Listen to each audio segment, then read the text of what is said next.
1791.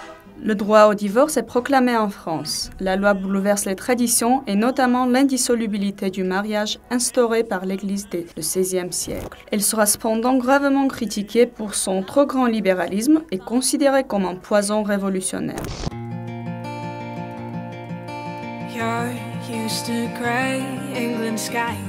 Des siècles ont passé, la vie et ses approches ont été changées. Ainsi, on dénombre aujourd'hui environ 130 000 divorces par an en France. L'infidélité est la première cause des divorces, mais pas la seule, et ce sont les femmes qui demandent le plus souvent le divorce. Vous voulez que vous informe que votre Avec une photo de ses seins.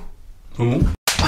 Tandis que par le passé, c'étaient les hommes qui prenaient l'initiative de la majorité des divorces. En partie parce que les femmes sans activité professionnelle, pour la plupart, dépendaient de leur mari. Et alors, à quoi ressemblent les familles françaises d'aujourd'hui?